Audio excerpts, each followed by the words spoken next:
You're listening to the Native Plants Healthy Planet podcast, presented by Pinelands Nursery. Here are your hosts, Fran Chismar and Tom Kinezic.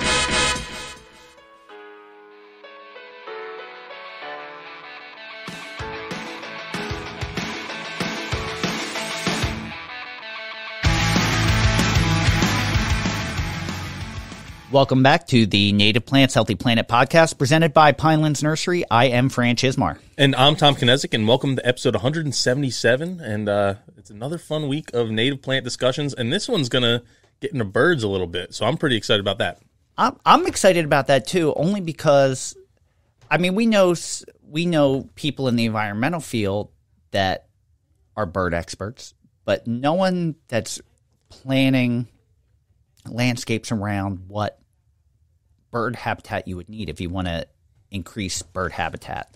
And that's something, as when COVID hit and I started to become a birder myself and realizing that we had a good property for bird habitat and what I could do to improve bird habitat, I fell in love with it and realized I don't know anyone doing this.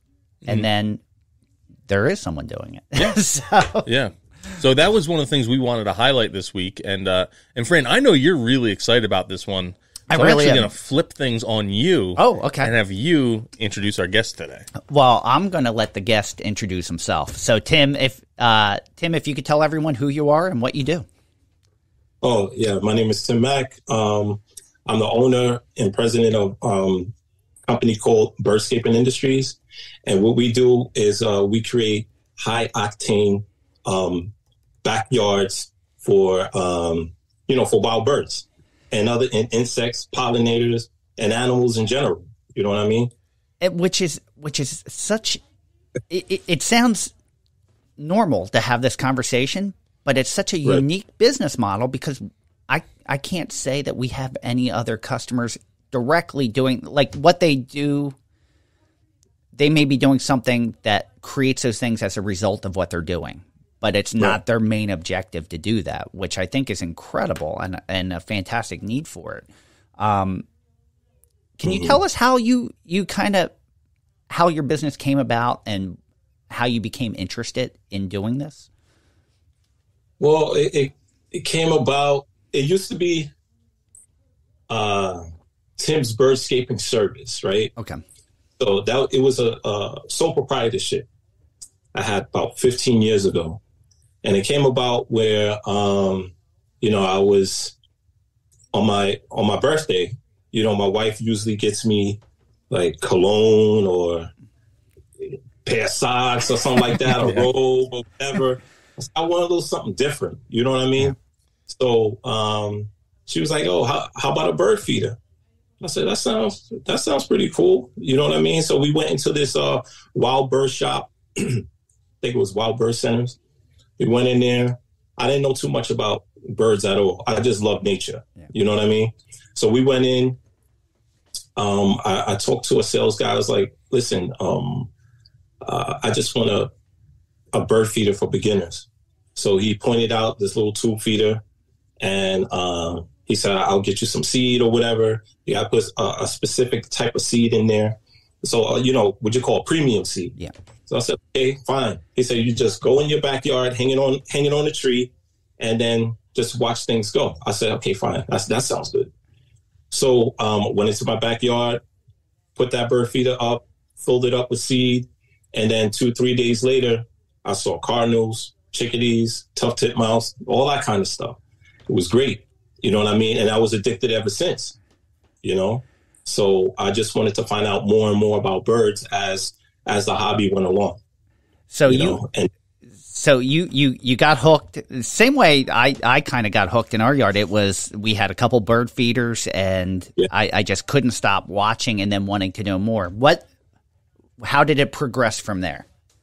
Well, okay, at first, it wasn't all that great. I mean, it was great at first. And then as time started to go along, then the squirrels kind of took over.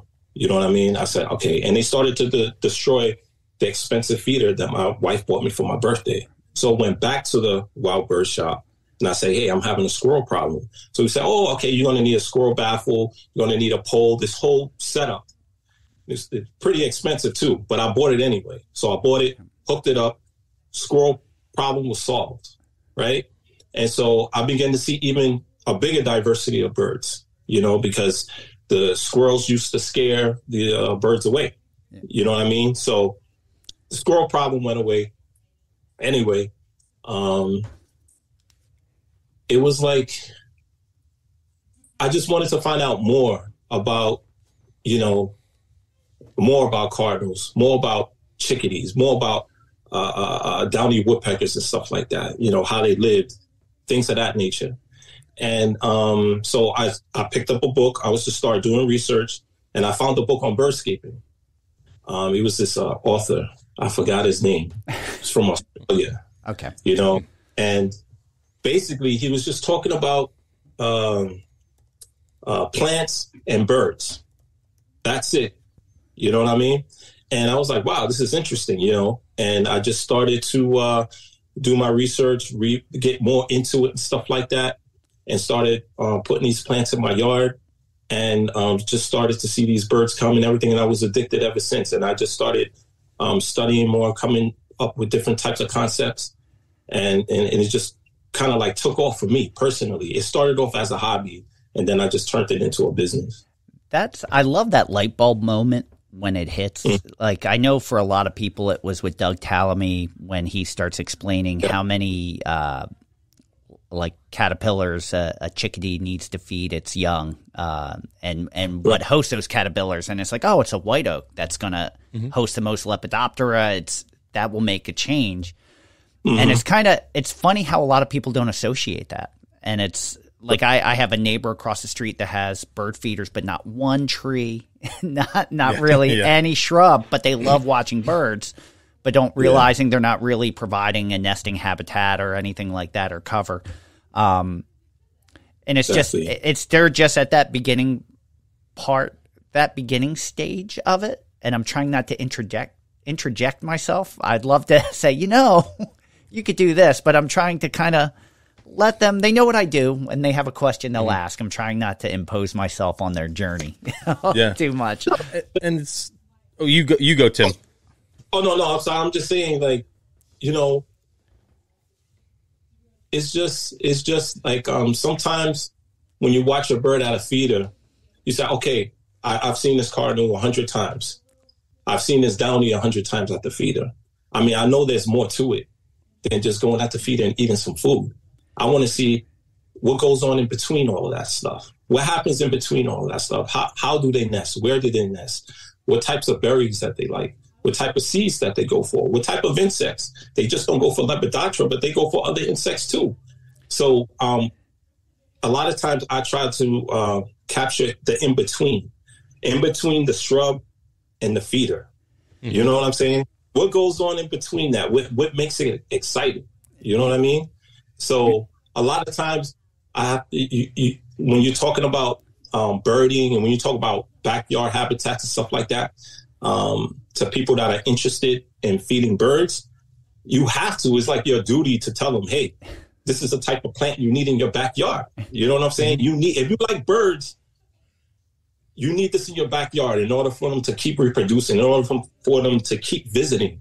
They're visiting your backyard because of my backyard. You know what I mean? Yeah. Plants in and that's why you have the birds at your feeder. Yeah. All right. You talked me into it. I'm gonna gift them a native plant. Yeah.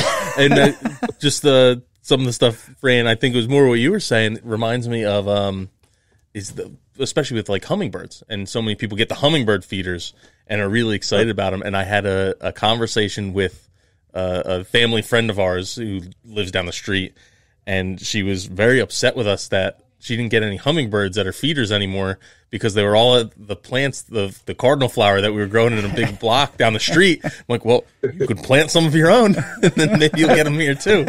They like the flower more than the feeders, so. That's true. But yeah, she didn't think that way. She's just like, oh, it's your fault that I don't get hummingbirds anymore because you planted all these great plants. So. That was the aha moment for my wife, though, because she had a hummingbird feeder, and I guess she was upset when she was realizing, like, if you didn't maintain it, it could get too sugary and kind of make the hummingbirds drunk. And I was like, we can just plant plants that will attract hummingbirds, and you don't have to worry about it. And that was the first. We planted one cardinal flower, and the first year it bloomed, we had hummingbirds, and we never looked back. That's right. Yeah. that's the thing. That's what it's all about. I have plenty of hummingbirds in my backyard, drinking from cardinal flower and bee balm and all of that stuff. And what's cool about it is that, is like with these plants, they just don't produce food, but they have other things that they do too. I mean, they provide color, they provide, they help with soil erosion. And the thing is, they'll keep producing food over and over and over and over again. They'll keep producing that nectar over and over and over again. And it seems like the hummingbirds know when that nectar is ready. They'll come in the morning, they'll take a little sip in the morning, and then they'll come in the afternoon, exactly around 2 o'clock. In my yard, they come at 2 o'clock, exactly at 2. Wow. And that's when the nectar is ready, and they'll come sip some more, and then they'll come at 5 o'clock and do the same thing. And the plant will just keep reproducing this nectar for them. It's incredible, man. It's just like, it's therapeutic just watching that. And when I think about when you were talking about the interaction, then I want to kind of go backwards a little bit, because I know I told you we'd get off topic. I talked about this on the podcast probably about a month or two ago, but we're removing some invasives from our yard to have a patio put in, and we took out some rugosa rose. And for some reason, I didn't think about it. I didn't inspect the plants before I cut them down. And there was a cardinal nest with 2 young cardinals in it. And I didn't realize it till, I cut them down, we went to move it, and then we saw the baby birds on the ground, and the parents were freaking out. And, it was one of those moments I'm like, oh no, what did I do? What did I do? So and of course the first thing is can I touch them? Is that a myth? Can I pick them up? What?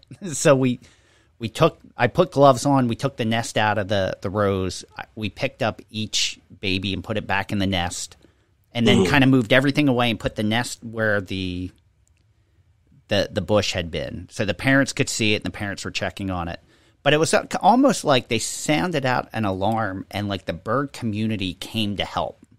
And at first I tried to move it, I put it in a planter, and then I tried to move the planter, but they couldn't find it. So I was slowly moving it. Little by little, I moved the planter over a couple feet, then I moved it up.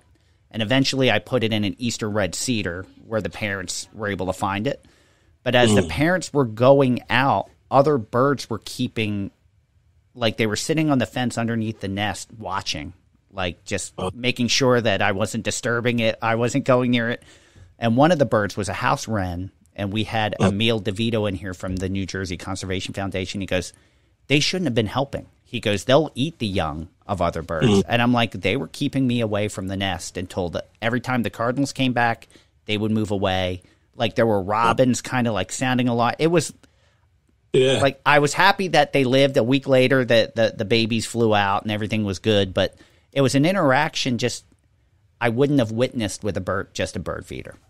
Right. Exactly. That's what it's all about, man. Just going out there spontaneously, getting into stuff, discovering stuff. You know what I mean? It's fun. It is. It is. You did what you had to do. It was successful. So that makes you feel good. That makes you feel great. It made me feel better because I was the cause of the chaos. So good feeling, though. It's a good feeling. You know what I mean? I felt I redeemed myself. So and those baby flits, they're not going to forget you. They're going to return back next year and probably nest in the same place they were born. And they're going to remember you. I hope so. That's a good. I hope so.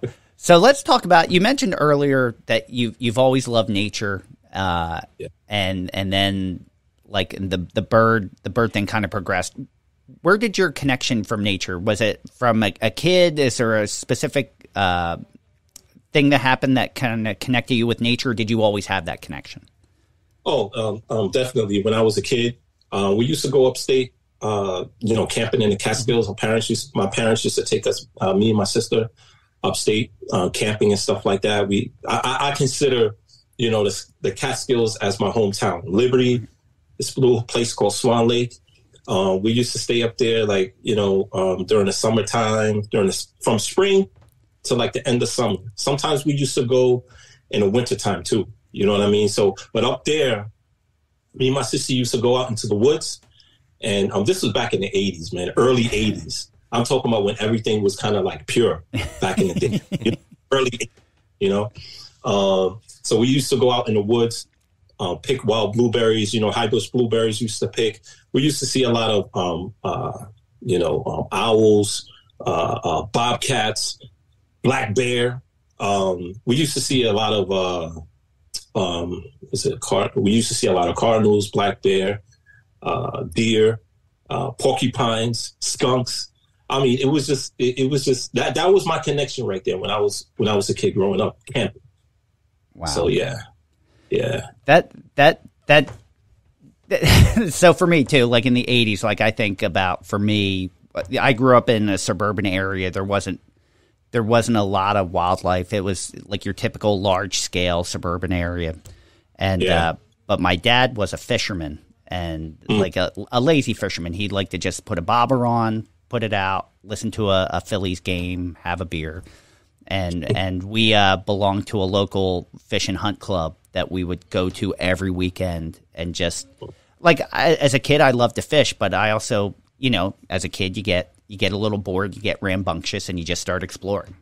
And that's some of my best memories of nature and wildlife, is just walking through the woods just because I didn't want to fish anymore, and becoming connected.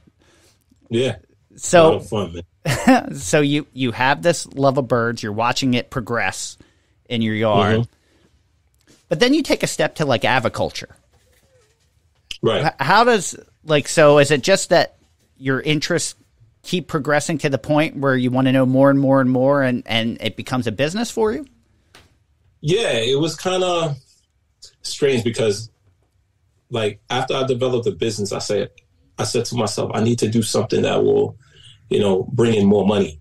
You know what I mean? I'm not in it for the money, but at the end of the day, you got bills to pay. Yeah. Got family to feed and stuff like that. You know what I mean? So it was like, I got into aviculture. I was like, okay, let me just get into this aviary type of business. I already know how to build these little habitats in my backyard. So I can make it. I can make it in a micro form, just like how they do in the zoos and stuff like that. Yeah. So I started to do that. I started to develop aviaries and selling them to different types of nursing homes, and just throwing finches in there, decorating them, decorating the interior of the aviary really nice, kind of make it look as natural as possible. And, got a couple of contracts and, try to do a little bit of both, a little bit of the natural, a little bit of the indoor, a little bit of the outdoor, kind of balance it out. You know what I mean? Would you say for your outdoor projects, your average customer, are they coming to you already knowing what you do and what they want? Or is it someone that's just starting to get that interest? Like, is it a more knowledgeable customer, or is it like a beginner that just maybe they don't even know what they want yet? No, they don't. They don't know. They don't know a thing about native plants. All they care about is like, okay, what plant attracts butterflies? What plant attracts birds? I don't care if it's native. I don't care if it's a cultivar. I don't care if it's a nativar. Just what attracts butterflies, what attracts this, what attracts that. That's all I care about. That's all they care about. I mean, you know what I mean? They know about it. And then the conversation starts. And then once the conversation starts, then you just kind of build from there. You know what I mean? You say like for me, I say, it's not just about the bird. It's just, for example, it's not just about the chickadee, what the chickadee likes. It's about what the pollinators like. It's about what the insects like. And you just keep going kind of like up the ladder. What I do is I try to put the wild bird in the top of the food chain, but focus on the bottom of it. You know what I mean? Just focus on the bottom of it and just try to make that connection with the person at the same time. I mean, it's kind of hard to explain. It's kind of hard to It's just like, Yeah, it's well. I think he kind of laid it out a little earlier because you're saying that it's a lot of the bird. It's about food, and if you don't have the bottom of the food chain, then it's never going to get to the top. So yeah, I think that makes a lot of sense. I was going to ask you what your keys to building bird habitat, but you just pretty much laid it right out for us. I mean, because you're basically connecting that food web. The birds need this. They need cover. They need food. What do they eat? How can you create habitat for what they eat? Right, but it's not just about the birds, because a lot of times I could go out my backyard, I won't see any birds whatsoever. I'll hear them; they're around. This is like their territory. This is the place where they get food, and they know it. So they're just hanging out, and they're very shy. They're prey. You know what I mean? So they're roosting out. They're hiding out. A lot of times I'll go back there. I won't see any birds, but I'll be entertained by a bumblebee flying all around the place, or by a wasp flying all around the place. I'll be entertained by like what do you call that again? Some caterpillars eating up, some foliage. You know what I mean? So it's like if you don't see the birds, you see the insects. If you don't see the insects, you see the birds, and sometimes you see both. You know what I mean? So it's like it's so entertaining back there. It's like a big party. So I noticed on your website that you've kind of developed some secret combinations of plant material for certain habitats. Can you kind of talk about the different packages you have and how you kind of develop those? Well, I developed them with trial and error. Trial and error, just putting as many native plants I could get my hands on, putting them in the backyard and seeing what the birds like, seeing what the insects like, seeing what the pollinators like. And whatever they gravitate towards, then what I do is combine them together. And I say, hey, I'll combine the plants together and I say, hey, this works for my region. This works for my backyard. You know what I mean? Mm-hmm. And this will work for anybody in my, any yard in my community, or maybe 2 or 3 mile radius where I live. You know what I mean? So it's just a lot of trial and error. Just watching, observing, being in the backyard all the time, seeing what the birds like, seeing what the insects like. So, and then I just combine everything, and then that's how I come up with those secret combos. That's awesome. It has. Yeah. And I will go back to another thing you said where with those combinations is so many people are just like, I just want butterflies.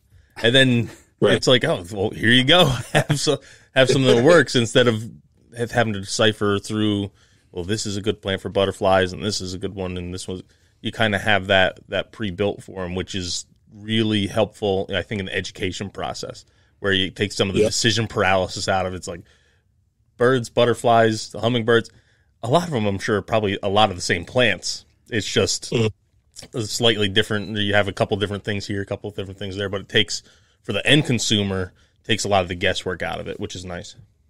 Yeah, exactly. It's just like, for example, the dogwoods, right? Silky dogwoods. Those berries. All right, say you have silky dogwood, and you have red twig dogwood, and you have gray twig dogwood. All right, the berries are great on all of these different types of dogwoods. But this, from what I've seen in my own backyard, the silky dogwood berry is the favorite. They go so fast. I mean, the birds don't even wait until they ripen. They'll just, it's something about the silky dogwood where the birds will just gobble them up, especially the catbirds. Mm-hmm. And then they'll go for like the red twig. And then later on, they'll go for the gray twig. But the silky dogwood is the most favorite out of all the dogwoods. It's amazing, though, because you do need to extend that food source for them throughout the winter. So it's amazing when you see like what they like first, obviously some bloom or berry earlier than others. Some they need like freeze and thaw to get sweeter. So it takes a while throughout the winter before they'll like that. Even it always amazes me with chokeberry, because that's supposed to be the last one they eat. It's not their favorite, so they'll save it till last. Always amazes me when you look and the fruit's gone, And you're like, Yeah, it's a perfect example with the chokeberry. You got the black chokeberry and you got the red chokeberry. The birds prefer the black chokeberry first. They'll chomp on that first, and they'll leave the red chokeberry for like way late into the winter, way late into the season, and gobble it up if there's nothing else left. So that's like in my yard. That's the least favorite. Is the red chokeberry. That's the least favorite in my yard. Mm-hmm. You know. But again, still. Fine. I'm sorry. No, it's okay. No, it's okay. I'm just like, if you combine, say, okay, so that's how you come up with the combination. You'll say, okay, I want to put like a berry border just for birds, right? So I'll use a silky dogwood. I'll use some silky dogwood, and I'll use some black chokeberry. Boom, right there. That's your combination. That's what works in your yard. So, but it takes a lot of trial and error, and you got to purchase all your native berry producing plants. That's what you got to do. And you got to purchase all your native producing nectar plants, put them in there, see what works. Whatever works, you just buy abundance of, combine them together, and that's how you come with your own kind of formula, what works in your backyard. And even those red chokeberries are important because if that's the last thing they eat, maybe at that point that's the only food that's left. Right. You know, you hit that late winter. So it's always, I never really think about it as far as what they like first and what they like second. I'm enjoying this conversation because that really hadn't, like, I knew you want things to last them throughout the winter, but I hadn't thought about like their line of preference of what they do. And I haven't really noticed that. Now I'm going to be sitting out all winter looking in my backyard, seeing what goes first. Are you growing material yourself, or are you purchasing it? And if you're purchasing it, do you have trouble finding native plants to do this? Yeah. No, I don't grow them. I don't grow them at all. It's just too much work involved in that stuff. I love to purchase them, resell them, and use them for projects and stuff like that. And yeah, it's very difficult to find native plants. You know, like I said, I stopped going to the big box stores. To me, it's something personal. Mm-hmm. I don't like going to them. Had a bad experience going to them. I like going out and to the independent nurseries and looking for the stuff I need to get. And traveling is not an issue. I think it's all about the journey. If you have to travel 50 miles to go find what you want, it's kind of like, it's fun for me.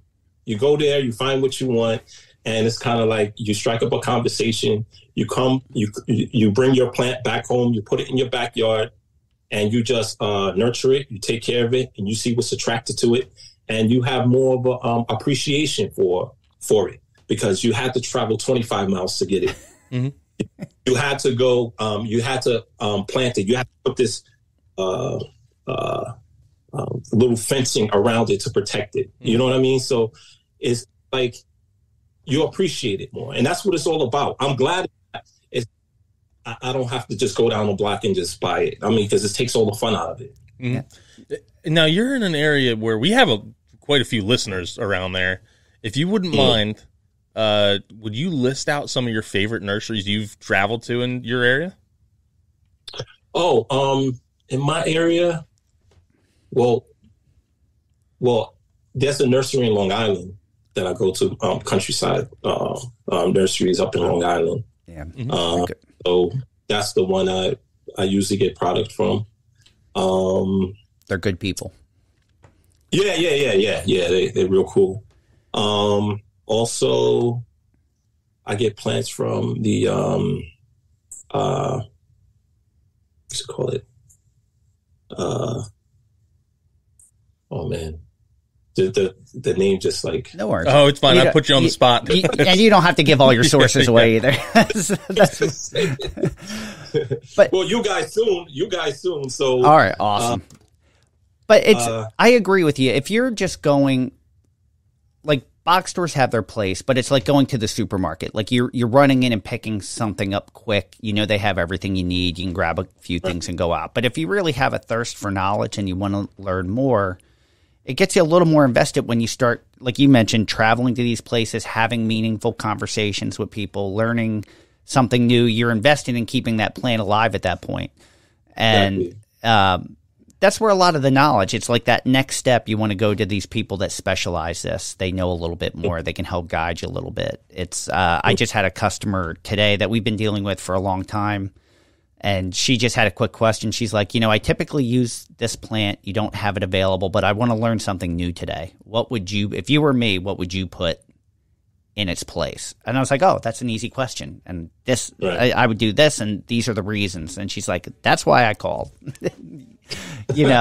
And it's the same thing. You're making that journey. You're taking time out, and it becomes a journey, and it's a better story. Right. Exactly. So, and I'm sorry. Go ahead. No. I was just saying, like, yeah. I mean, every plant that I planted in my backyard has a story to it. You know what I mean? As a personal, I have a personal connection with, because I went out and got it. I'm at war with rabbits right now. So I just put in this willow, right? This prairie willow, and it's all chopped up by one of them rabbits. So I had to go out. I had to buy the little chicken wire, going all around it and everything like that, and try to protect it. I mean, because those rabbits are just feast upon your native plants. And I don't blame them. I mean, they're delicious, right? I mean, this is what they're supposed to do. They're supposed to eat these things, You're planting their food. You're planting exactly what they want to eat. Like they're coming to dine out. And I get it. We, in the winter for us, we can open a greenhouse door because it's warm.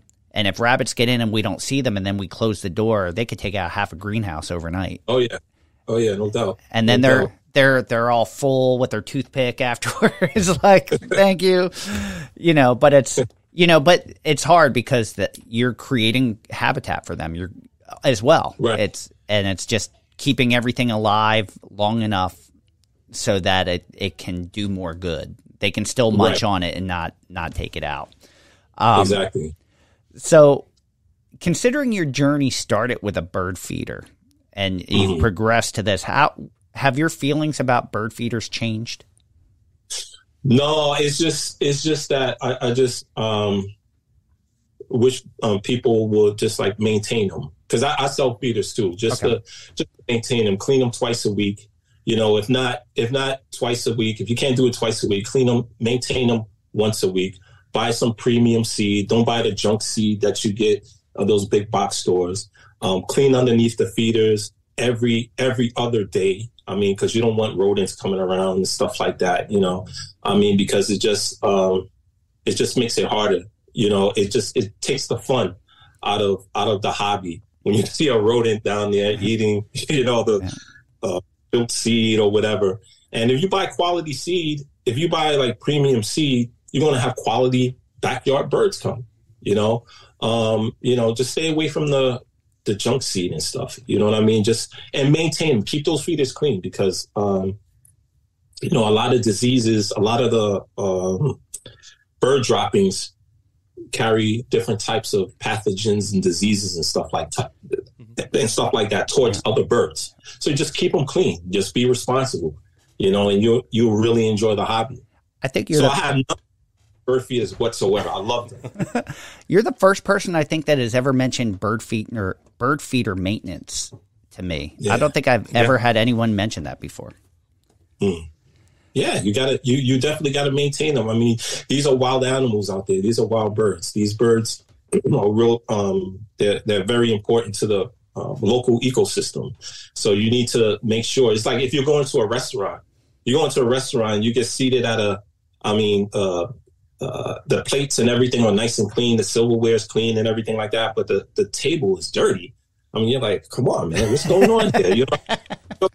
Somewhere else. So it's the same thing with a feeder. You can have clean seed, good quality seed, and the perches on them are full of poop. I mean, you have to maintain your feeders. It makes sense. I just don't know why I've never thought about it before. Since you've started like your hobby and working on, you've turned it into a business and obviously you keep improving upon your yard. Have you seen an increase in birds or a specific type of bird that you were like, yeah, this is why I'm doing it? Like, is there something that's shown up? Like, I can't believe I'm getting this right now, or I can't believe I've seen this much diversity. Okay. So since my yard is like a jungle, right? And everything back there is natural. I have this thing called what you call a berry count every year, okay, where I just put down the berries that are produced in my yard. It's like maybe 15, probably I would say between 15 and 16 different types of native berries back there, So at the end of the year, I do this thing called berry count. So I got a lot of berries back there, a lot of seeds, crazy diversity of insects back there. So the thing is, a lot of the times I don't even see new birds. I just see the common backyard birds. I mean, I know it's birds there from, like Orioles and stuff like that. I just don't see them. They just do such a great job of camouflaging themselves or not singing at all. But, just being back there. I mean, it's just, I know they're there, but I just don't see them. So I know it's diversity there because the berries are gone, and I know they're not just being eaten by the catbirds and robins, so no, I just see the common stuff. I use the Cornell Labs ID, and on a Sunday, like I'll look and see, there's 20 different birds and maybe half of them I've never actually seen in the yard, but you're hearing them, it's identifying them, and it drives me, like I'd like to see them. I'll sit out there as quiet as possible with my camera, just like waiting to get a glimpse, but it's just not meant to be. Yeah. They know that you're there. They're like, I'm not going to be a fool and go out there and try to eat in front of this guy. They're smart. They're smarter than you think. So since you started doing what you do, have you seen more of a demand? Like you were saying, like the average customer may not know a lot about native plants, but are you seeing like more people like seeking you out? Kind of, sort of. I mean, it's not really promoted as much. I mean, with the butterfly, with the monarch butterfly thing going on, it's kind of being more and more out there. Like, hey, how important native plants are and stuff like that. But to tell you the truth, I think a lot of people that I come across, a lot of customers that I come across, they're just so busy. It's just that they don't really want to, because not everybody likes bugs. Yeah. Not everybody likes birds. You know what I mean? People just like flowers, strictly flowers. Oh, I just want things to look pretty. That's it. They don't really care about ecology or whatever. They just don't care. But they just want something. Okay, what can I do to attract butterflies? Okay, some people will just say, oh, yeah, just buy a milkweed. No, it's other things in between all of that. Milkweed is one thing, but milkweed is one thing. But what about when it with the butterfly nectar's on? And nectar's on a whole different variety of native plants. You know what I mean? So it's just that the people I come across a lot, they really don't care unless you have that conversation with them. Mm-hmm. And once they realize how important native plants are, then they'll get a little bit more into it. But little by little, it's just like pieces at a time. It's not like a whole big chunk. Oh, okay, I want to transform my yard just like tomorrow. You know what I mean? It takes a little bit of time to have them, to convince them how important native plants are, and they're super duper important. And once you find out how important it is, then that's when you start, want to transform everything in your yard native. I mean, you ready to chop down a 60-foot Norway maple, you know what I mean? Like a birch, It's funny you mentioned that, and it's something when we create as much content as we do for social media, and if I haven't told you, I really enjoy the content that you put up on LinkedIn. I don't know if you're putting it on any other social media where our listeners can follow, but you put out some fantastic content, video content. Thanks. I find myself when I'm talking about wildlife benefits of certain plants in videos or content that I kind of edit myself, because I'm like, oh, this wildlife may not be what people consider desirable. Like even squirrels. Like I'm like, do I mention that squirrels are attracted to this? Because a lot of people are really like, I don't want squirrels in my yard. So and they hear that, and then all of a sudden the rest of the video is just they're not thinking about it. They're ever like, well, I'm done. I don't want squirrels. Right. Yeah, I mean, you'd be surprised how picky some people are, man. You'd be surprised, but it's all about it. It's a lot of times it's not about us anymore. It's about wildlife right now. I mean, because out there it's just so sterile. It's so sterile out there. I mean, I'll give you a perfect example, right? In my neighbor's yard, it's like pristine. It's flowers everywhere. They have the landscaper comes every week, mows the lawn. Everything is so nice and pretty.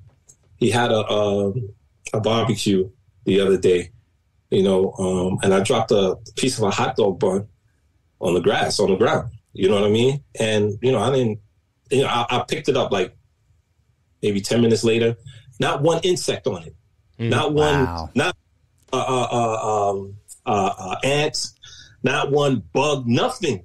It was just like, what? I can eat it. You know what I'm saying? I'm like, yeah. Try doing that in my backyard. Try dropping some food in my backyard. Within minutes, you're going to have all different kinds of bugs and ants on it. Just, So, to me, that's a scary thing. You go into somebody's yard and you don't see any bugs. That's scary. Yeah. My wife and I actually were just having this conversation yesterday in the car.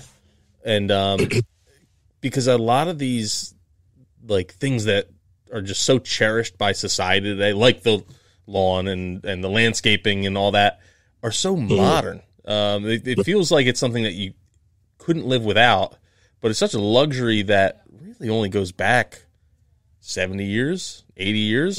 There's a whole litany of things, and we've talked about a lot of them on our podcast before, but it's just like, to me, I look at it and say, man, we were really kind of sold on something that isn't important and doesn't really matter. Well, not we have, because, or like my generation has, because of our parents and really their parents. That's what they strived for, but it doesn't go any further than that. And it was really, in my mind, a lot of it was just so someone else could make a couple extra bucks. Like you need to have the nice lawn, and you need the landscaper, because the landscaper needs to make money, right? If you don't but if you don't have the lawn, then what's the landscaper going to do? It's a lot of it was just so someone else could make a buck or two, but you need to get rid of all the insects around your house because you could get sick, which is true to an extent, but it's been way oversold that we even got into mosquitoes and mosquito spraying, and like the threat of and I'm not an expert on this by any means, but like the threat of West Nile and Zika, and like I was telling her, well, the county comes around and sprays for a lot of this stuff, because there's the threat of West Nile and Zika. I'm like, Zika's not a thing up here. Like, it's such a minute chance of someone getting Zika in our area, even West Nile. But it's just, we're so petrified as a generalization or general population, so petrified that could happen. And I'm not saying it's a minor thing if someone was to get those illnesses, because they're obviously very severe and it's important to those individuals. But as a group, it's such a like less than 1% thing that we're so invested in. So time and money, and we kind of had this conversation before we started rolling tape about just there's a lot of voices out there spreading information. Like we're all here spreading kind of the same message, and our voices are only so loud. But there's a lot of money behind some of these industries. Spreading a different message of what they want you to hear. And I guess that's what I'm getting at is you have the pest companies want you to think that your life is at risk because there's pests around your house. because then you're going to hire them to come out and get rid of them. There's a heavy financial incentive for that, where in my mind, it's really not, I don't want to say it's not a big deal, but it's not as big of a deal as they're selling it. The whole thing is when you have these issues, it's an ecosystem out of balance. So the best way to fix it is balance it, but a lot of the services they offer are doing the opposite. They're putting them more out of balance. And I shared this on one of the last podcasts, but I had a really good talk with my neighbor about mosquitoes, and there was the company was EcoShield, and the guy actually startled me, walked right into my backyard, which I wasn't expecting. And, he was trying to tell me that they take care of bugs, but it's non-toxic. And I was like, wow, you're really talking to the wrong guy, because if you're killing bugs, it's toxic. And he goes, but it's organic. I'm like, doesn't mean that is not toxic. It's just your approach. And I'm like, the mosquitoes, we have a bat population that feed on the mosquitoes. Right. So you knock them down or you make them sick and the bats start eating it. I don't want to see a decline in its natural predators. Right. And I had this conversation with the neighbor. He's like, well, what can I do? And I go, well, there's a stream in our backyard where they're breeding. So as long as that stream is there, you're always going to have mosquitoes. But what you're doing is killing what's in your yard, but killing everything, killing the predators, so that when the mosquitoes come back, the problem is even worse. So I'm like, there's little steps. They're like, what can we do? I'm like, there's little steps. You want to build up that bat population. I'm like, but it's killing the things that the birds eat also. It's killing everything. It's poisoning the whole ecosystem. And I'm like, use a citronella candle. Like have a fire. Like just start a fire pit. Like keep them away. Stop spraying so you can build up the natural predators. But those companies have a much bigger voice than what we have. And it's hard to combat that. And it's when they hear that voice first, then they question, well, who's right? You're saying two different things. Who do I believe? Yeah, that's the thing. And also, it's not just bats. I have bats and little brown bats in my backyard too. But also dragonflies. Dragonflies love mosquitoes. I see dragonflies all the time in my yard. And the thing is this: it's like if you don't see any bugs in your backyard, it's too sterile. It's like that's a bad thing now. I mean, to us, if you don't see bugs in your backyard, that's a bad thing. If you see bugs in your backyard, it's great. It's awesome. It's fun. I don't see where because I'm into this thing called conservation biological control. The Nursery Society always talks about conservation biological control agents. So I have a lot of lacewings in my backyard, naturally in my backyard, ladybugs in my backyard. You see the metamorphosis of ladybugs back there. You see wasps coming around, probing, like going around, looking around for prey. They'll go into and look at each and every plant, looking for larvae. Okay, so and eggs. You know what I'm saying? And it's just cool to watch, and it's fun to watch. So just like, for example, if I was to put in some swamp milkweed, you see a whole bunch of aphids on there. I love when I see aphids because I know, hey, that's food for the wasps and that's food for the ladybugs. I know they're going to be all annihilated within a week or two. You know what I mean? So that it's just entertaining. But when you start spraying and doing all that stuff, it's just going to get washed into the waterways, and it's just a temporary fix. It's not going to get rid of the bug problem. Maybe you'll get rid of the bug problem for a week or two, but they'll come right back. Then what you want to do? You want to keep spraying and spraying and spraying? It doesn't make any sense. Yeah, and that was one of the conversations I had too. I'm like, mosquitoes actually like English ivy, and you have English ivy in your backyard. If you take out some of that English ivy, that's less habitat for the mosquitoes, and you build up other good habitat. So it was a good conversation that had this person not stopped by, we may not have had this talk. Right. And I know they're thinking about it a little differently, which I'm glad they are. And but it was like, hey, this guy told me this, and you're telling me something different. Who do I believe? And I'm like, you can do whatever you want, but I'm not I'm not having as much of a problem as you are, and we live right next to each other. Right. Now you have a plant mix for biological control, also, right? Am I correct? Yeah. All the like the stuff. Like I read a lot of books from Heather Holm. She's also a connection on the on LinkedIn. So I bought a whole bunch of her books and stuff like that. And basically, it's just like simple. Any flower that, any plant that has small little flowers or conservation biological will attract conservation biological control agents, especially plants like yarrow. You got and milkweed. Milkweed is the top dog when it comes to attracting biological control agents. So you put a lot of milkweed back there. Different kinds. Swamp milkweed is my favorite.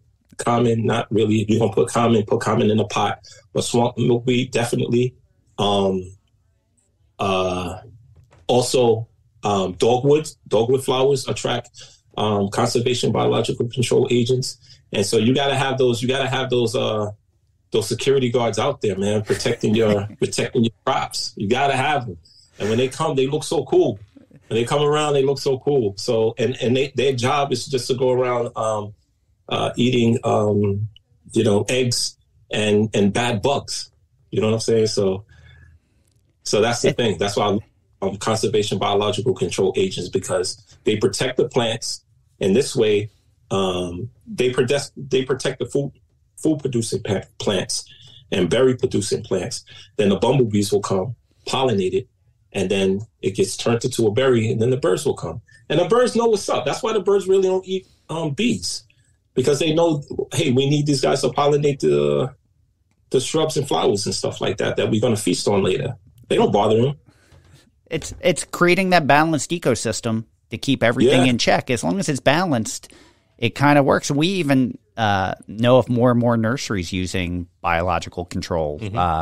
Our friends at North Creek were saying they release a lot of beneficial insects on the crops to help keep it balanced. Because in a nursery, it's probably the most unbalanced ecosystem you can imagine, because it's all monoculture. It's 10,000 of this item, 10,000 of that item. So it's how can you do it? How can you do it the most beneficial way possible? Which isn't easy. We just learned. I'm sure Tom and I will talk about this more on a buzz, but we had a couple customers ask us. The government wanted plants bought from a certified pesticide and herbicide free nursery, which is wonderful. Like, that sounds wonderful, but I'm like, if we use it sparingly, we don't use neonics, but I can't imagine having a saleable crop of plants if you took all the tools out of the toolbox. Yeah, that's true. That's true. But I'm saying this. But I'm saying in as far as in your backyard, seeing a production in your backyard, witnessing it, watching it, is extremely entertaining. Just going back there. I mean, you can have a stressful day. You could go back there. Like I said, if I don't see any birds, I'm watching the insects do their thing. And the biological control insects are just like the ladybugs, the wasps. They're amazing. They're not going to bother you. They don't want you. They want the bad guys. They're going after. Yep.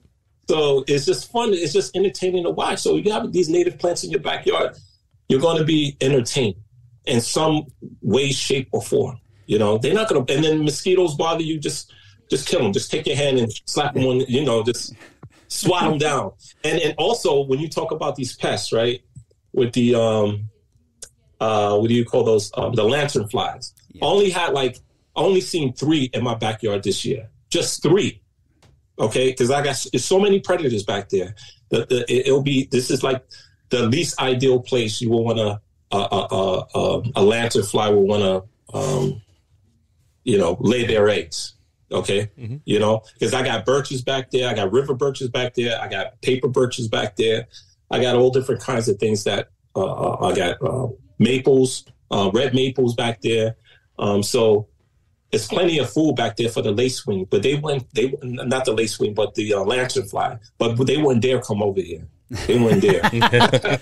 Well, it's funny because I noticed a lot of young, I think it was like the second instar stage, like I had them all over my Virginia rose. I probably counted like 50. I have not seen one adult. So either they left or something took care of them.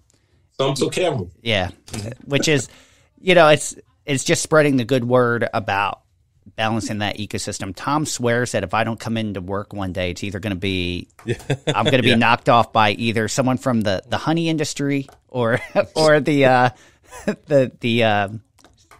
spray control industry. Yeah. I know there were 3. I can't remember. Oh, it's the big horticulture is going to get you. Yeah, the cultivars. Yeah, because the thing is, when you think about it, right? Like the average backyard, the trees and shrubs in the average backyard, I would say shrubs and plants. I won't really say trees because a lot of these trees were planted maybe 50 years ago, 20 years ago. So there's a lot of mature trees in suburbs, but mature native trees in the suburbs.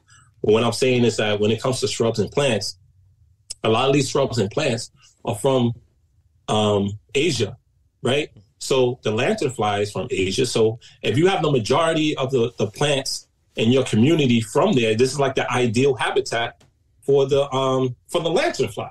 Yeah. You know what I'm saying? So that's why you're seeing an abundance of them, because you have, you basically brought their habitat here. So that's why you have this, what do you call that? This huge population of them. That's the problem. They came over and had everything they needed, and with no built up predators at all, which that's slowly happening. Right. It's slowly happening, but I've noticed. I've seen a couple of those little nymphs on the. They like the wild grape. They love wild grape. Yep. I see them on Virginia creeper sometimes. You know what I mean? So they like those kind of plants. But like I said, I've only seen 3 adults in my backyard this year. That's a good thing. That's a good thing. Stay tuned for more of the Native Plants Healthy Planet podcast, presented by Pinelands Nursery.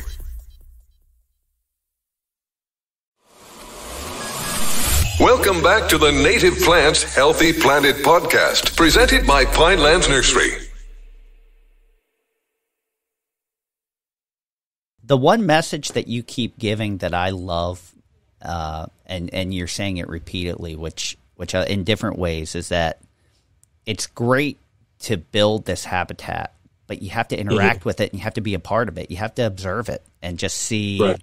Yeah, and not too many. I think that's the one aspect that so many people forget, is that you don't just build it and walk away. Like, how's it interacting? How do you interact with it? How are you a part of it? And it's a lot of things that sometimes I even forget to do. And sometimes it's just, yesterday my wife and I were out and she made me stop and just lay down in the lawn.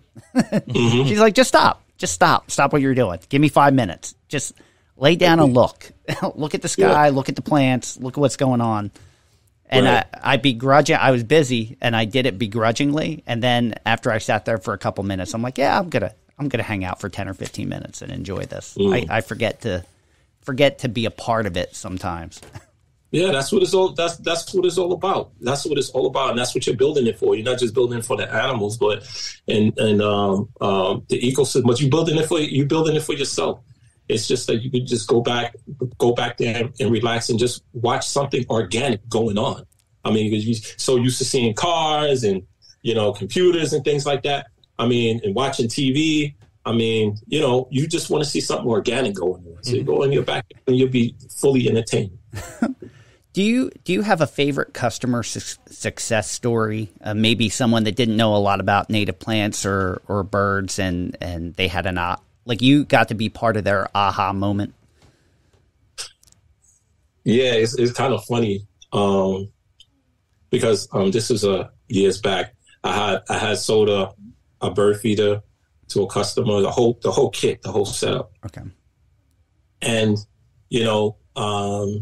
so she bought the feeder. She started feeding the birds. She got addicted to feeding them. She was spending less and less time with her husband and more time. watching the birds from her window, feeding them like every week, just like throwing like 5 pounds of feed in there every week, just watching them. She took a whole bunch of pictures of hawks, red-tailed hawks, believe it or not, wow. perched fence, cardinals, beautiful pictures of cardinals and chickadees and nuthatches, real nice photos, you know. And so it got to the point to where she couldn't afford the seed anymore. You know what I mean? She kept just saying, look, listen, Tim. It was almost like she was on some type of, you know, substance or whatever. Hey, Tim, can you just give me 20 pounds of seed? I'll give you the money later. I said, okay, no problem. I did that a few times. One time she didn't pay. I'm like, oh man, I said, okay, listen, this has to stop. You know, I mean, this has to get to the point to where like, I don't want you calling me anymore because I already know you don't have the dough. So what can I do? Right. So basically I went over to her. I said, listen, feeding backyard birds in a feeder, that's one aspect. That's one thing.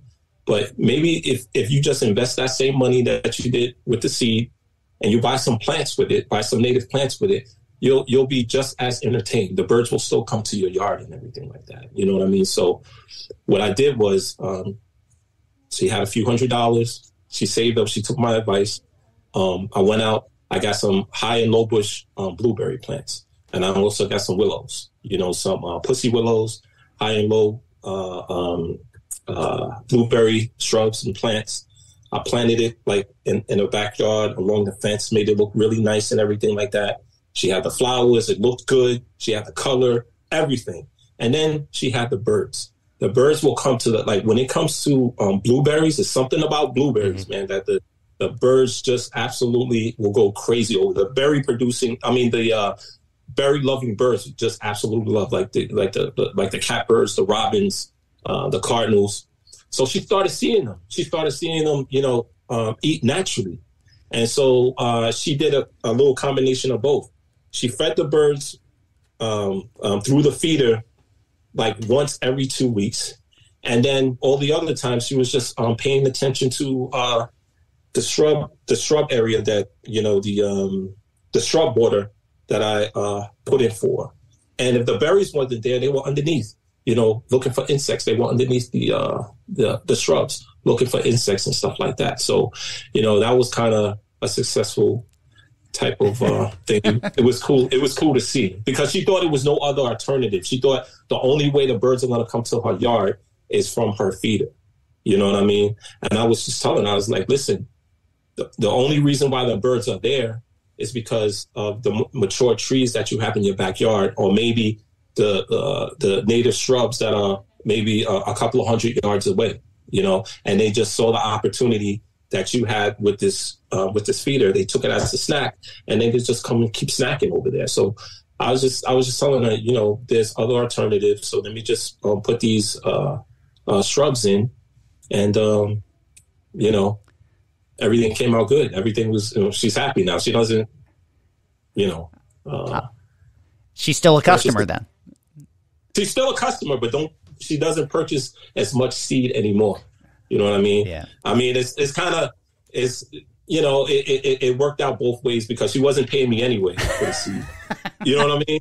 So she's satisfied. I'm satisfied. She got a little shrub border, native shrub border that she's happy with. I'm happy that she got the plants from me, and so it's all good. Oh, that's wonderful. And I agree with you. Blueberry, when the blueberry fruit's in my yard, it's gone in a day. Yeah. Easily. Yeah. Like the birds know exactly when it's ripe. Our propagator says he experiences that with sassafras. Like he'll go out and look, and it's like, I need to collect, but it's maybe needs like 3 or 4 more days to ripen up. And he's like, I'll go out in 3 or 4 more days and it's gone. Right. It's gone. What's good about that? I mean, in my backyard too, I have a huge blueberry patch. The thing is, what's cool about that is that, you know that these that the seeds from these fruits or these berries are going to be dispersed, you know, throughout the community, and hopefully, you know, one of these seeds will, you know, grow into a nice native shrub. You know what I mean? So that's a nice change instead of burning bush or barberry, having it be black cherry. For us, our neighbors have a black cherry tree that kind of volunteered on its own. And this year was the first year it was old enough to produce fruit, because I think it takes like 15 years to produce fruit. And the birds were literally fighting. We walked in the backyard to find out what was going on.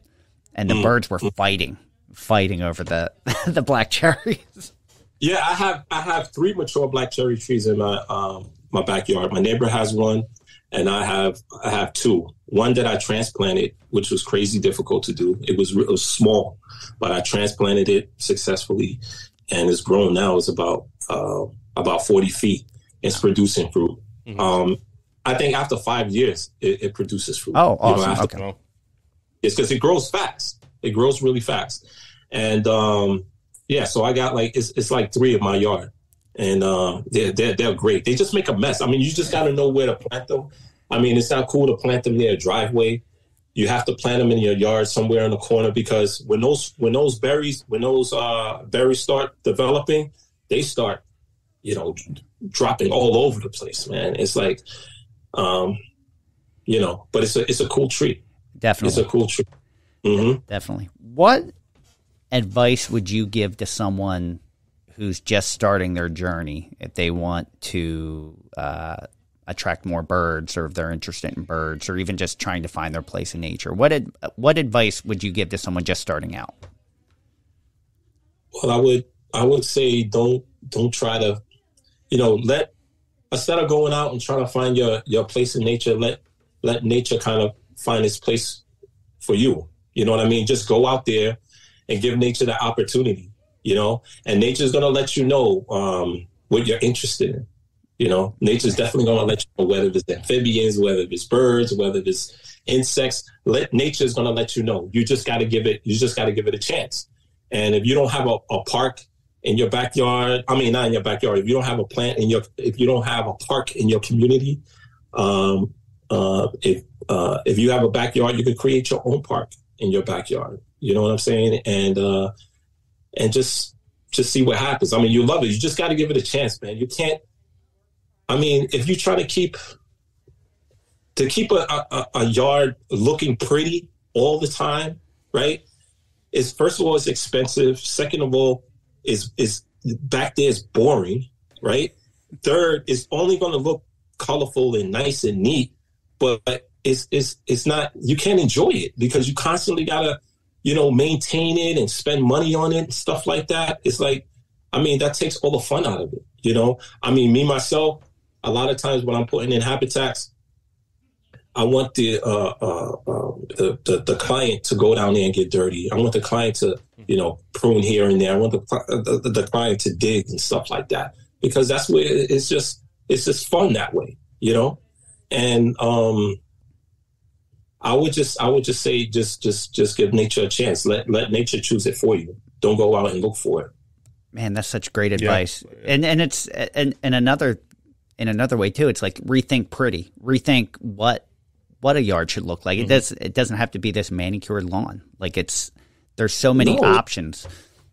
No, it like all the yards look the same. Like, okay, in your yard, you're gonna have, in an average yard, you're going to have what they have in the big box stores. So Leyland cypress, the azaleas, Asian azalea, and the rhododendrons and all that other stuff. You're going to have it. Everybody's yard looks the same. Everybody's yard looks the same. And so that's why it's quiet everywhere, because every yard looks the same. It's not entertaining. So if you want to be different, go to a native a plant nursery or your local mom and pop shop, get that native plant, put it back there. I mean, within hours, if not within days, you're going to see something that you've never seen before. You're going to see a butterfly. You're going to see a bird. You're going to see a bumblebee. You're going to see a wasp. You're going to see something. You know what I mean? Just put the native plants out here for a reason, and they may not look nice, but I mean, I don't know. It's crazy. They look nice to me. I just like the wild look. I just like the wild look. I mean, I think it's too neat. I think that's all subjective. I had a talk with another grower and we were talking about native plants, and I gave him a list to look at.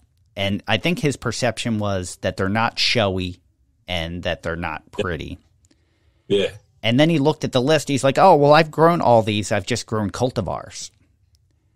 And I'm like, that doesn't mean that the cultivar is prettier than this. So you're familiar with these and you think, you see the value.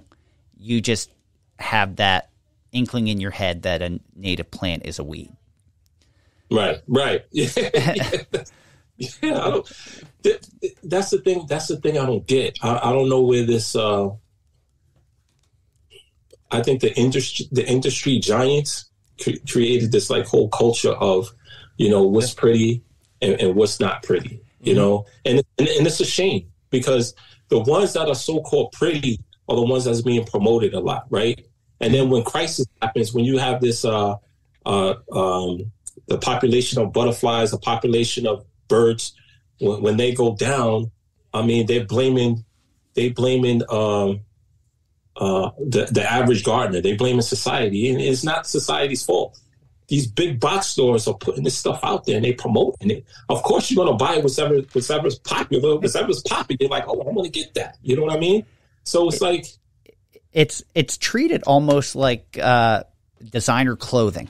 And Tom has mentioned this. It's like a lifestyle. Like you see it in a magazine in a certain setting, and you're like, oh, I would like my yard to look like that yard, or have people think of my yard. It's kind of like when you see that model wearing a certain pair of jeans, and you're like, I want to look like that. Yeah, I had a representative from a big brand tell me this, that they wanted it to be a lifestyle brand. What their product was, they wanted to be a lifestyle brand, and the commercial is actually really similar to like a like perfume or cologne commercial where you don't actually know what they're selling until they're like Aqua de Jo at the end.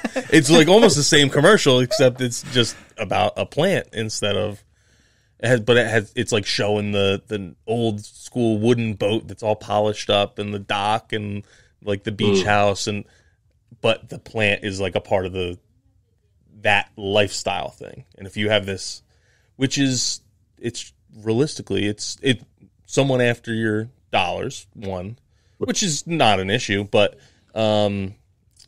it's also it's working, which is a big thing. So many people I talk to are just conventional, like in the conventional landscape. They're like, oh, I need this, I need that plant, and I'm like, well.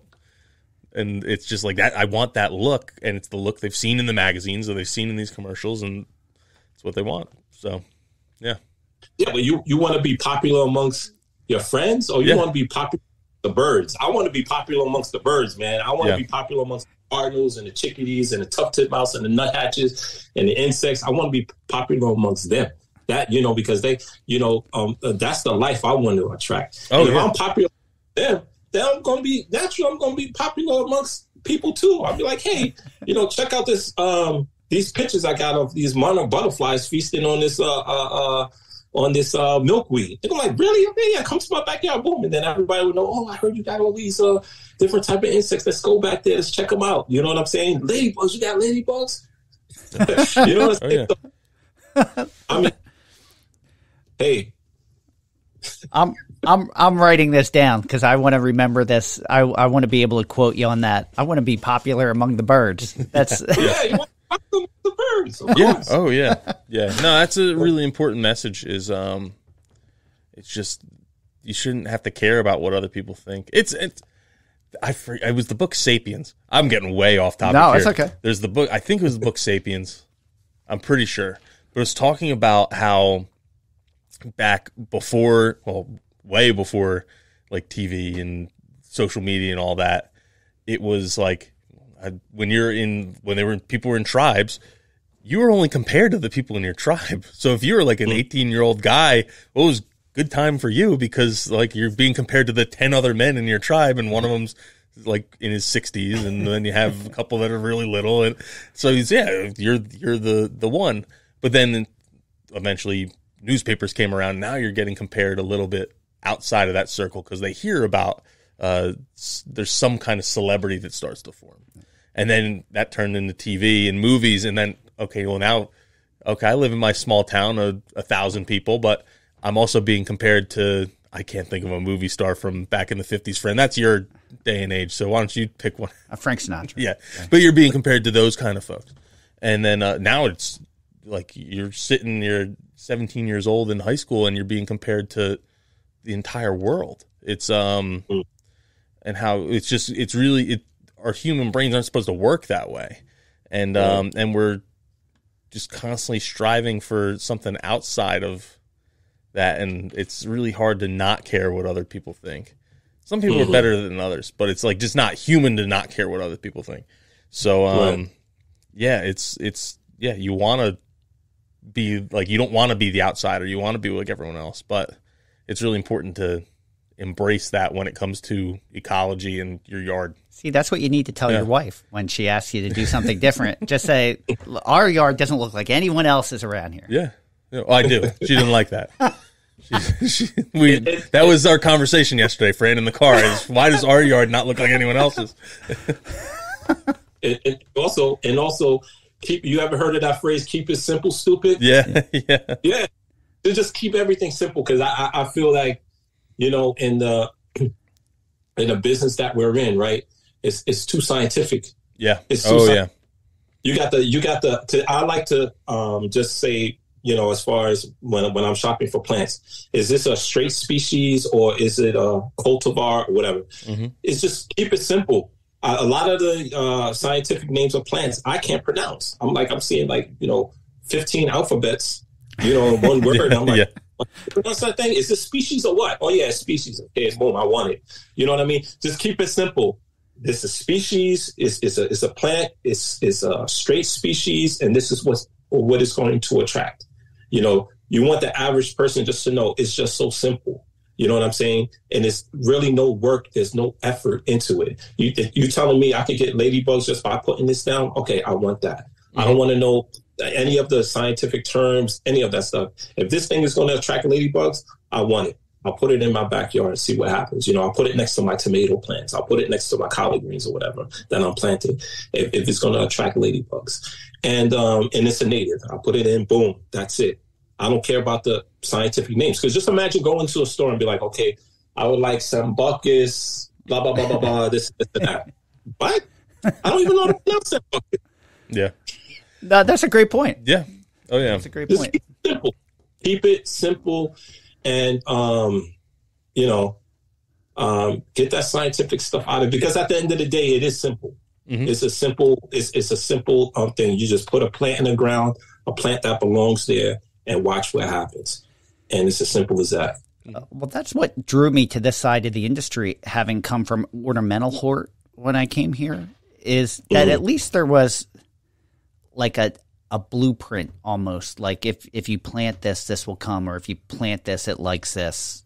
Like ornamental hort, it's all subjective. It's all, does that look the way I want it to look? Am I making this pretty? Like you're creating like a piece of art, but not necessarily something that's functioning. Right. It looks good, but it may not really be doing anything other than looking good. Yeah.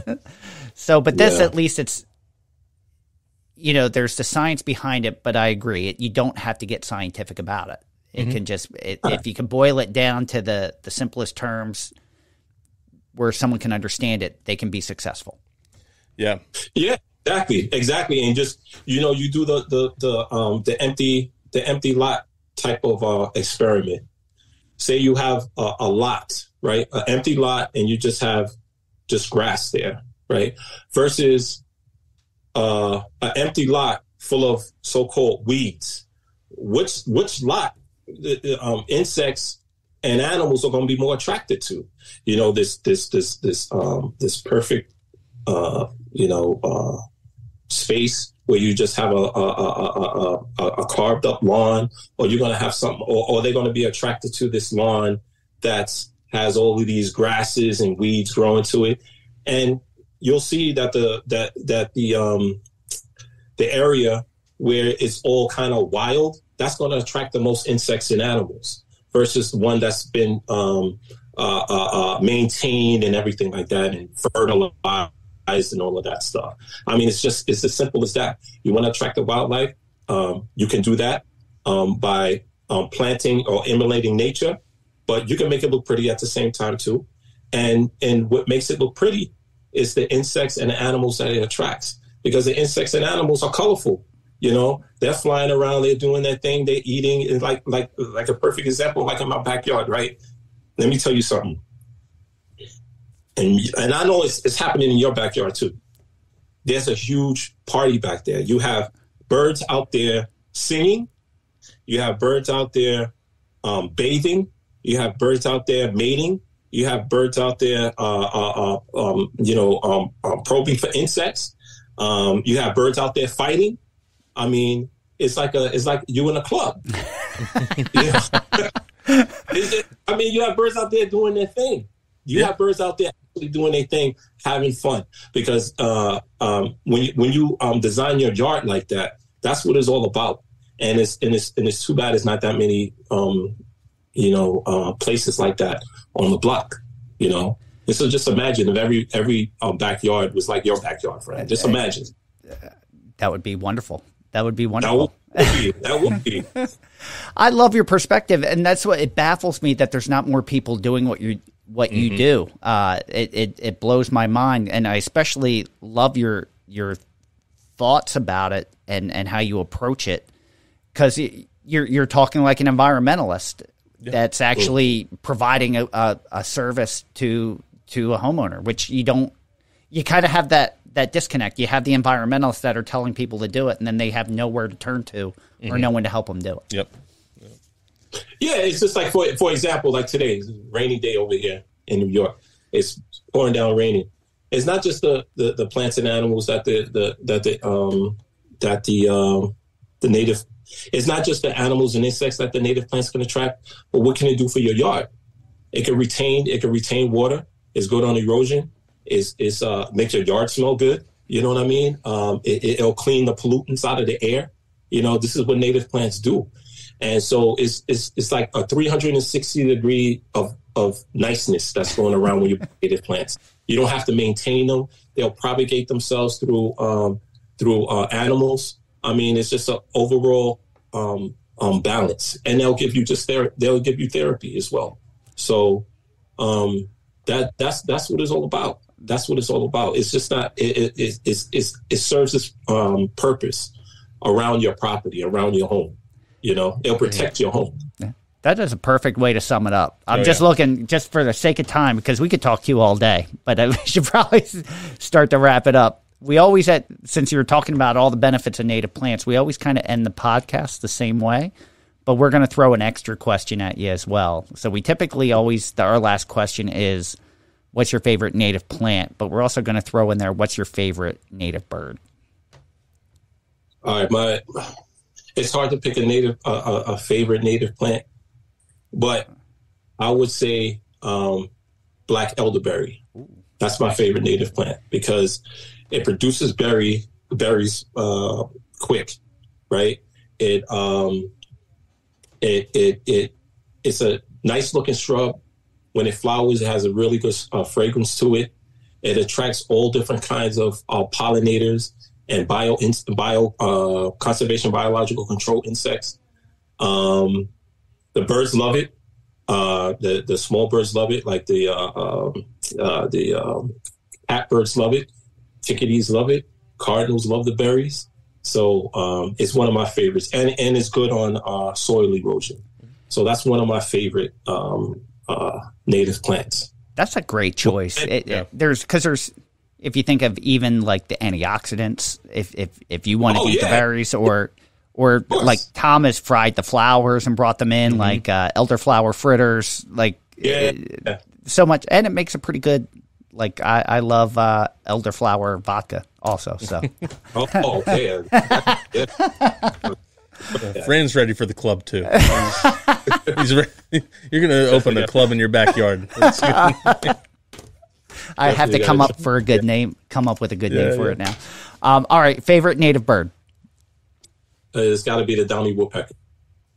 Nice. I love the downy woodpecker because it eats the termites that are around my home. Um, and also it's considered a songbird, but it doesn't sing, it drums, you know, so, you know what I mean? So it's kind of unique, kind of like in a business that we're in. All right. You're making noise, but you're making noise in an organic way, in a different way. You know, you're not singing, but you're drumming. And that drum sound could go further than somebody singing. You know what I'm saying? Yeah. Like that drum sound you can hear for miles. Mm-hmm. If I'm whistling or if I'm singing or whatever, it's like you can hear me within maybe a couple of yards, or maybe even within a couple of yards. But if I have a drum and I'm drumming, you can hear for probably a mile away. You know, so that's you know that's why it's one of my favorites. I'm making noise, but my noise is loud. It's not as it's louder than yours. You're making sweet noises, but I'm making my noise is more powerful than yours. But you know, so that's why I like the downy woodpecker. Man, that's a great perspective that I hadn't thought of either. That's a great way to put it. Because you're right. You guys are making a lot of noise, and with those 5-gallon pots that you guys, I'm going to get my hands on those because people want instant landscapes right now. A lot of people they don't want to wait. They want the berries like right now. The birds, they need them right now. The insects, they need that pollen right now. They really don't have the time to wait, because what's happening is that these invasives are just like taking over like crazy. So we need to get those things. We need to get those plants out there, planted, put them in. Especially when it comes to shrubs, we need to get the shrub layer going, because there's plenty of trees, but that shrub layer, we need to really start focusing on the native shrubs, getting them down, and letting the birds have fun, man. You know, let the party continue. Awesome. Get that club rocking. Yeah, of course. Get it rocking. All right. So we always end with final thoughts, and we'll start with you. And this is where we kind of hand the floor over to you, and you can use the time however you'd like. You can summarize, you can promote, however you want to use it. The floor is yours. Well, I appreciate you guys for, having me on and stuff like that. And this is great, you know, that you guys got this podcast going, because all it's going to do is send a message out there. And my thing is, I'm just keep doing what I'm doing, keep putting those habitats down. And I just hope that the big box stores, they just stay in their lane, stay in their place. You know, sell those annuals, sell those cultivars, but let the native plant community keep their glitch going, and don't stop them from growing. Stay in your lane. We stay in our lane. That's it. Nobody's telling you must sell this, you must sell that. Do what you do, make your money. But at the same time, you gotta leave the native plant nurseries alone. Let them do their thing. Let them promote. Don't say they're bad or anything like that. Say that, you know, just let us do what we do, and just have fun. Because all we need, is like 4% of what you're making, and we're good. You know what I mean? Yeah. We don't want it, just 4%. That's it. We're all right. So just leave us alone. We'll leave you alone. Yeah. We don't tell you what to sell. You don't tell us what to sell. There you go. So, so that's the thing. I just, hope that, people, as time goes along, they get more and more educated about native plants, and that it's a must. You have to. It's not like, do you want to? No, you have to plant native plants in your backyard. You know, you have to do it. This is something that you have to do, you know. So I just want people to know that, it's an emergency, and you got to do what you got to do. You got to do your part, because if you don't, we're all in trouble. We're all in trouble as it is. Just do your part. Purchase the plant, put it in the ground, leave it alone. That reminds me of Dr. Dwayne Estes, his favorite. Mm-hmm. Like whenever he's talking to someone about it, he just goes, tick tock, tick tock. Time is moving. We don't have much time. You got to do it now. Right. Got to do it now. Awesome. Got to do it. That is a fantastic final thought. Tom, Do you want to go or you want me to go? I'll let you go, Fran. All right. So my final thought is I'm thrilled that Tim came on with us for this podcast, and I'm thrilled at the work that Tim does. We hear from listeners all the time that I can't find someone to do this, or I have nowhere to go. So here's someone that you can go to. If you're in Tim's area, we're going to share all of Tim's contact info and links. Support what Tim is doing. We need more people doing this kind of work. And I'm throwing the gauntlet down. If this is what you want, you have to support this type of business. So we're going to list his information. If you're in Tim's area, contact him. Find out the kind of work he does and what he can do for you and help you, because we want to see more businesses like this and see them thrive and be successful. Yeah, that's really well said, Fran. Thank you.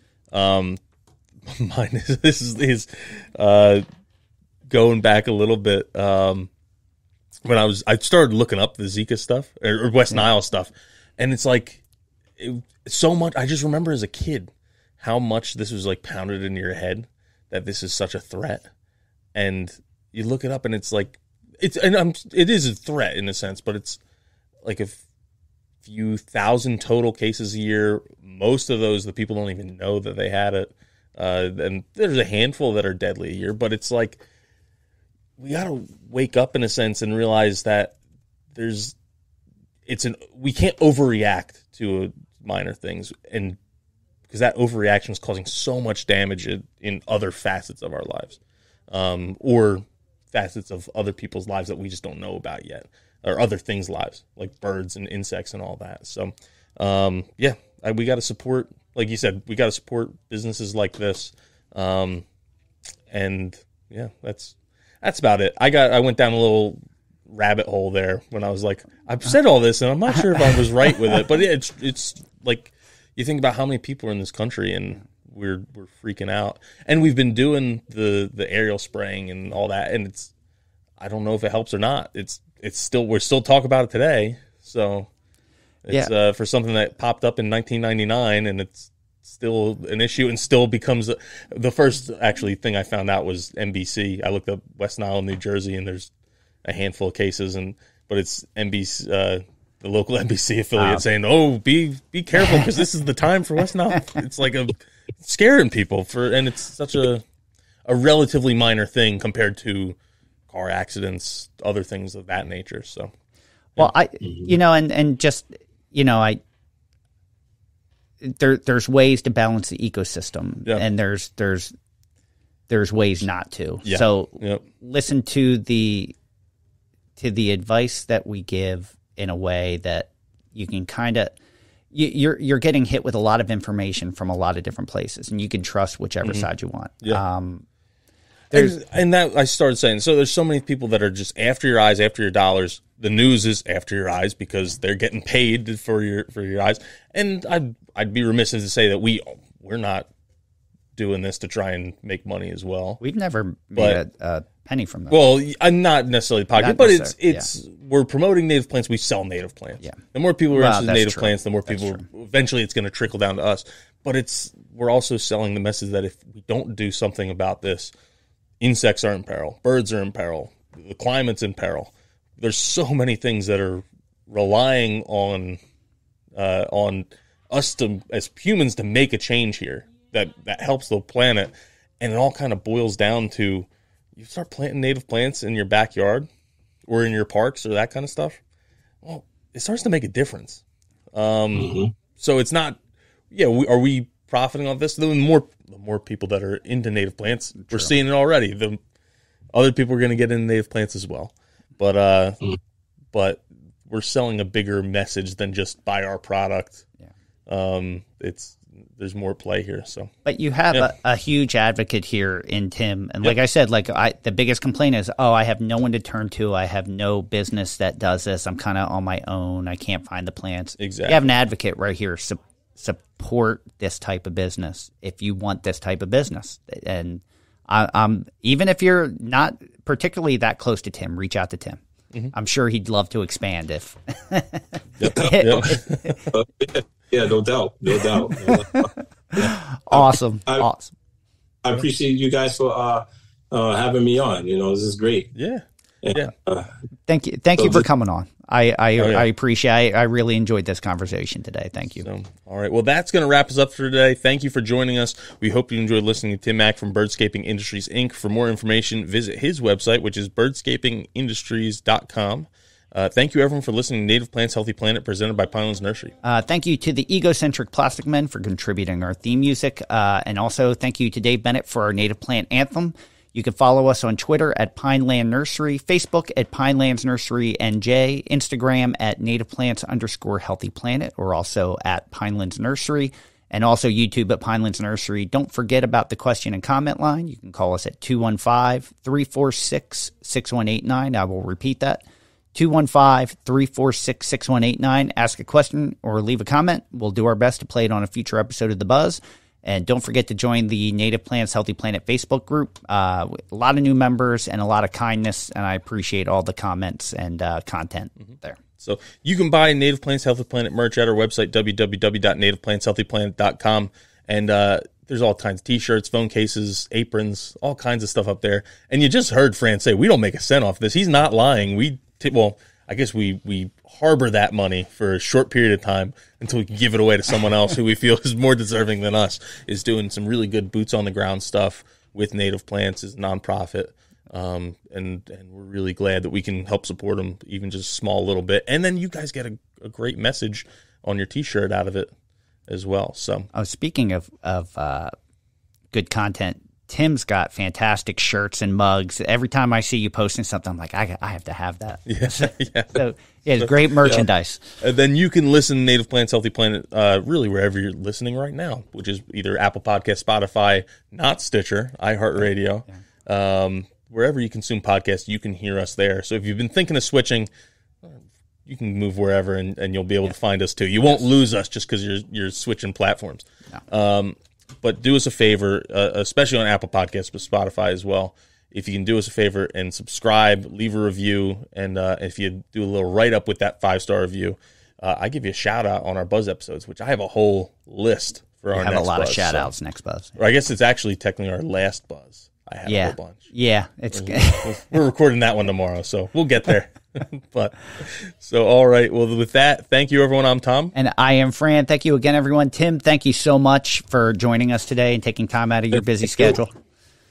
Thank you. Appreciate it. Anytime. Much appreciated. Coming up next week, we will have a brand new Buzz episode. Make sure you tune in for that. And until then, keep it native.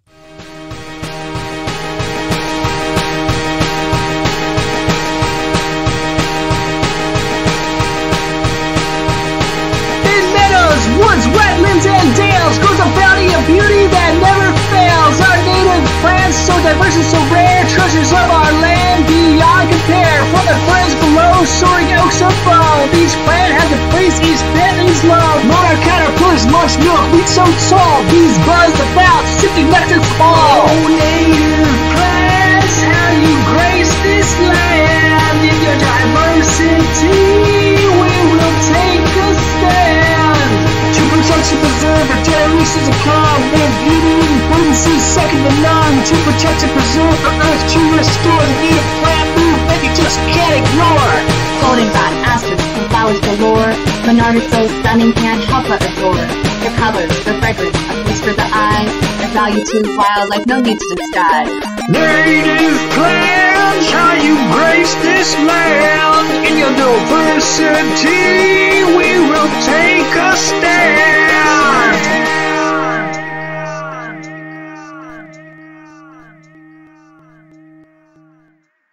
Thank you for listening to the Native Plants Healthy Planet podcast, presented by Pinelands Nursery. Remember to like, share, follow, and comment.